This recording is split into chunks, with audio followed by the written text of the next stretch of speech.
Nagtulong-tulong ang mga miyembro ng Tau Gamma Pi Kutkut Community Chapter bilang pakikiisa sa taunang Brigada Eskwela. Sa M. Nepomuceno Elementary School sa Kutkut, Angeles City, nakibahagi ang grupo sa pagpipinta ng mga silid-aralan, paglilinis at pagsasaayos ng buong paaralan upang tiyaking handa na ang eskwelahan sa formal na pagsisimula ng school Programa ng year. Department of Education na may temang bayanihan sa paaralan, nagkakaisa sa kaalaman at kaayusan. O syempre po, nangunguna po doon si ating administrador, si Madam Telma Injoco, na kasama ang mga Tau Gamma Phi, kasama po siyang nagpintura sa paaralan natin. Actually, they have given us the materials, at the same time yung wish ko na pati manpower and God is good, binigay po ni Madam. Ayon kay Barangay Kutkut Administrator Thelma Indionco na isa ring miyembro ng kapatiran, bahagi na raw ng advokasya ng Tau Gamma Pi ang pagiging aktibo sa mga programang pang-komunidad.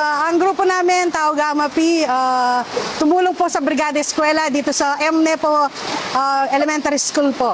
Ngayon po, tinutulungan po namin silang mag-repaint ng wall ng eskwelahan. Kasama po sa advokasya ng Tau Gamma Pi, ang pagtulong lalo na po sa palapit na pasukan sa Brigada Eskwela.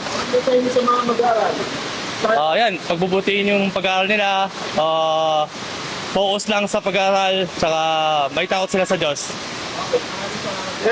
Para sa One Balita Central Luzon, ako si Jim Hipolito, laging on call sa balita.